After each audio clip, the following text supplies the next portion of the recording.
Hi friend, welcome to game of winning. काफ़ी सारी updates हैं आज WWE AEW दोनों से रिलेटेड हैं। वीडियो काफ़ी कमाल और इंटरेस्टिंग होने वाली है, तो शुरू से लेकर लास्ट तक इस वीडियो को जरूर देखिएगा। और हाँ, पसंद आए तो लाइक करे बिना बिल्कुल ही मत जाइएगा। सबसे पहले बात कर लेते हैं क्रिस्टियानो रोनाल्डो के बारे में। अब आप कहेंगे भाई रेसलिंग में क्रिस्टियानो रोनाल्डो का क्या लेना देना है, उसी के बारे में बता देता हूं। अब रोनाल्डो के बारे में मुझे कुछ बताने की जरूरत नहीं है, आप सभी को पता ही होगा।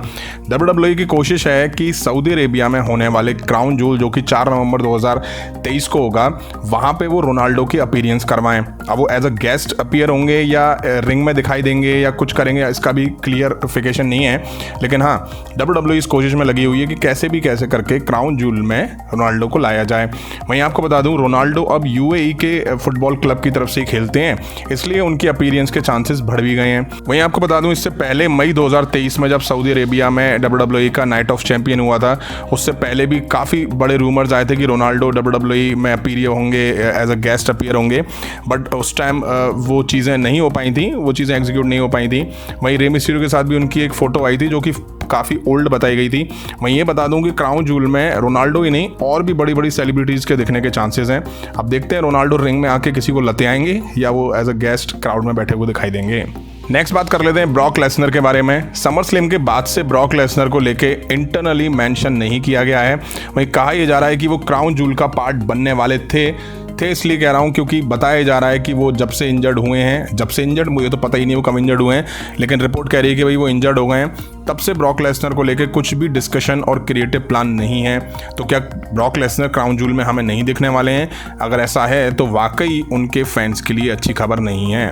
नेक्स्ट बात कर लेते हैं मामी रेहा रिप्ले के बारे में। WWE रॉ पर इस वीक हमें मामी नहीं दिखाई दी थी, जिसका रीज़न जेब कतरे ने और जो कमेंट्री टेबल पे बैठे होते हैं उन्होंने ये बताया था कि नाया जैक्स के अटैक के बाद वो इंजर्ड हो गई हैं। तो आप लोगों को बता दूं, वो इंजर्ड वगैरह कुछ भी नहीं है, ये केवल और केवल एक स्टोरी लाइन का पार्ट है। रेहा रिप्ले को इस दौरान ऑस्ट्रेलिया में स्पॉट करा गया। उनके जो फियांसे हैं बडी मैथ्यू, उनके साथ वो वहाँ पर अच्छा टाइम स्पेंड कर रही हैं।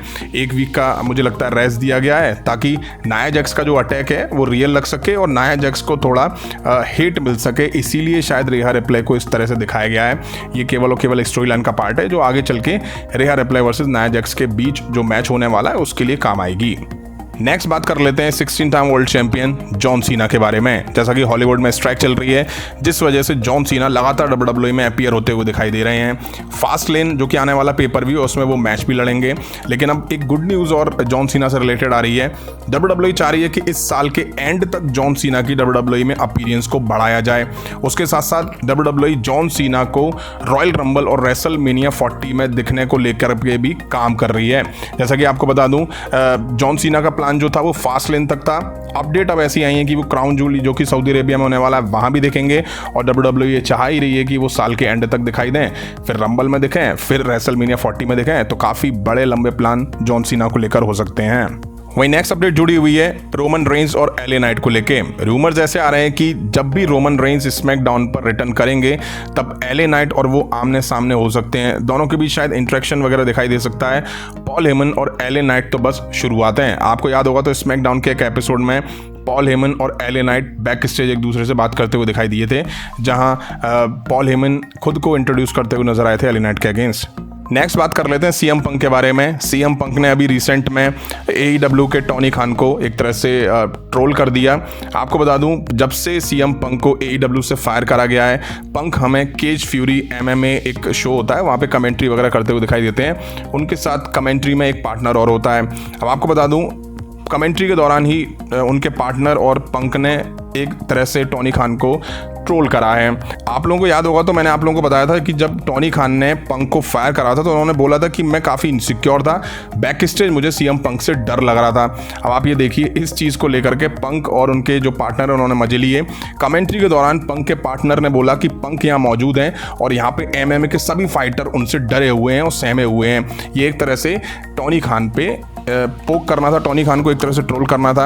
अब पता है, टॉनी खान मुझे रेसलिंग इंडस्ट्री का सौरभ जोशी लगता है, बिल्कुल मैच्योर नहीं है। नेक्स्ट बात कर लेते हैं ट्राइबल चीफ रोमन रेंज के बारे में। जैसा कि रोमन रेंज इस टाइम हमें WWE में नहीं दिखाई दे रहे हैं, काफ़ी टाइम हो गया उनको बिना दिखे हुए। वहीं आप लोगों को बता दूं, वो वैकेशन मना रहे हैं और उनका last title defence summer slam 2023 में था और अब उनका टाइटल डिफेंड जो वो करेंगे वो क्राउन जूल जो कि सऊदी अरेबिया में होने वाला है वहाँ पर करेंगे। किसके अगेंस्ट करेंगे अभी कह नहीं सकते हैं, लेकिन समर स्लैम और क्राउन जूल में लगभग 3 महीने का गैप है। मतलब 3 महीने बाद आप सोचो रोमन रेंस टाइटल डिफेंड करेंगे। वहीं रोमन रेंस कब रिटर्न करेंगे उसके लिए WWE ने ऑफिशियल उनकी जो अपीयरेंस है वो 27 अक्टूबर 2023 को करी है। मतलब कि अभी भी 1 महीने का टाइम है रोमन रेंस को दिखने में। लेकिन आपको बता दूं फास्ट लेन के बाद होने वाले स्मैकडाउन के एपिसोड में उनके दिखने के चांसेस हैं। वो बात अलग है कि WWE में उनको लेकर के अभी ऑफिशियल नहीं करा है। मुझे लगता है शायद 13 अक्टूबर को स्मैकडाउन का एपिसोड होगा, वहां रोमन रेंस हमें दिखाई दे सकते हैं। अब 13 अक्टूबर को उनके रिटर्न के चांसेस इसलिए हैं क्योंकि भाई सऊदी अरेबिया का इवेंट 4 नवंबर को है और WWE रोमन रेंस और जो उनके अपोनेंट होंगे उनके बीच फ्यूड भी तो बिल्ड करेगी। अगर मान लो 27 अक्टूबर को देखते हैं तो मुझे लगता है कि उसके बाद 4 नवंबर को शो है तो क्या बिल्डअप हमें देखने को मिलेगा। वहीं आपको ये भी बता दूं कि क्राउन जूल जो है वो रोमन रेंस का लास्ट टाइटल डिफेंड होगा इस साल का। उसके बाद सर्वाइवर सीरीज है। अगर सर्वाइवर सीरीज की थीम चैंपियन वर्सेस चैंपियन रहती है तो वो एक नॉन टाइटल मैच होता है, और अगर वॉर गेम्स होती है तो उम्मीद यही है कि रोमन रेंस हमें वॉर गेम में दिखाई देंगे। मुझे नहीं लगता कि सर्वाइवर सीरीज में रोमन रेंस सिंगल मैच में दिखेंगे और यही वजह है कि वो अपना टाइटल डिफेंड नहीं करेंगे। तो आप मान लीजिए कि क्राउन जूल जो कि नवंबर में होने वाला है वो रोमन रेंस का लास्ट टाइटल डिफेंड होगा और उसके बाद फिर शायद रॉयल रंबल वगैरह में हमें वो टाइटल डिफेंड करते हुए दिखाई दे सकते हैं। नेक्स्ट बात कर लेते हैं जॉन मॉक्सली के बारे में। जैसा कि रिसेंट में हमें AEW का ग्रैंड स्लैम दिखा, यहाँ मॉक्सली के साथ कुछ ऐसा हुआ जिसके बाद फैंस उनको लेके काफ़ी परेशान हैं। मॉक्सली वर्सेस फीनिक्स के बीच हमें AEW इंटरनेशनल टाइटल मैच दिखा था, जहाँ मैच के मिड में मॉक्सली ने सेथ रॉलिंस का मूव कर्व स्टॉम्प लगाया तो भाई AEW फैंस सेथ रॉलिंस के चैंट्स लगाने लगे और उनके गाना गुनगुनाने लगे, जो कि अपने आप में एक बहुत अच्छा स्वीट जेस्चर था। ये मॉक्सली की साइड से सेथ रॉलिंस को ट्रिब्यूट बताई जा रही है। अब आता है यहाँ पे मॉक्सली का sad part. Match and face में था, फीनिक्स ने वापसी करी और मॉक्सली को पाइल ड्राइवर लगाई और पिन करा तो रेफरी ने काउंट करा 1, 2 और 3 कराने और बीच में रुक गए, जबकि किक आउट हुआ ही नहीं था। अब फीनिक्स को लगा कि भाई रेफरी ने काउंट रोक दिया है। अब फीनिक्स ने वैसा फिर उठाया और एक और मॉक्सली को पाइल ड्राइवर लगा दी। अब दोनों ही पाइल ड्राइवर की लैंडिंग भाई साहब बिल्कुल भी सही नहीं हुई थी। वो अपनी नेक के बल गिरे, जबकि पाइल ड्राइवर में होता यह है कि जो सर होता है ना वो थोड़ा ऊपर होता है, मैट पे लगता नहीं है, लेकिन मॉक्सली का जो सर है वो मैट पे लगा। और आपको बता दूं जो सर होता है ना पाइल ड्राइवर में उस पर पूरा वेट नेक और सर पे ही आता है। भाई साहब दिन में तारे दिख जाते हैं। अब वो अपनी नेक के बल गिरे, समझ आ रहा है कि मॉक्सली के साथ कुछ गलत हो गया, क्योंकि वो अगर आप देखेंगे वीडियो तो उसमें पता चल रहा है, बताया जा रहा है कि शायद वो इंजर्ड हो गए हैं। बताया ये भी जा रहा है कि जल्दबाजी में उनको अरीना से डॉक्टर की देखरेख में बाहर ले जाया गया है। और आपको ये पिक भी दिखा दूं जहाँ पे क्लाउडियो और रेने यंग जो कि उनकी वाइफ हैं और ये टोनी खान ये खड़े हुए दिखाई दे रहे हैं उस ट्रेलर के पास जिसमें शायद मॉक्सली हैं। वहीं कुछ रिपोर्ट्स बता रही हैं कि वो मैच की शुरुआत में ही हर्ट हो गए थे जब फीनिक्स स्टेज के टॉप पे चढ़ के मॉक्सली पे डैब लगाया था और गलत लैंड हुआ था। उम्मीद है वो सही हो, अब समझ नहीं आता। काफ़ी रेसलिंग प्रमोशन ने कुछ खतरनाक मूव बैन करे हुए हैं, बट ये AEW वाले पता नहीं यार क्या दिखाना चाहते हैं कि हम इकलौते हार्डकोर रेसलिंग वाले हैं। और मुझे तो लगता है ये रेसलर को ट्रेन भी नहीं करते हैं, शायद ऐसे ही उतार देते हैं। अरे ठीक है एक मूव तेरे से गलत हो गया भाई, तूने दूसरा भी गलत लगा दिया यार, मतलब कम से कम ये तो देख कि पाइल ड्राइवर लगाते कैसे हैं। अब मॉक्सली को मैचेस में खुद को लिमिट से ज़्यादा पुश नहीं करना चाहिए। हर चीज़ की एज होती है, आप पहले करते थे यंग एज में, अब मत करो यार, कुछ भी आप अपने सर में घुसवा लेते हो। अब इस मैच की एंडिंग भी कंट्रोवर्शियल रही है जब रेफरी ने बीच में पिन रोक दिया।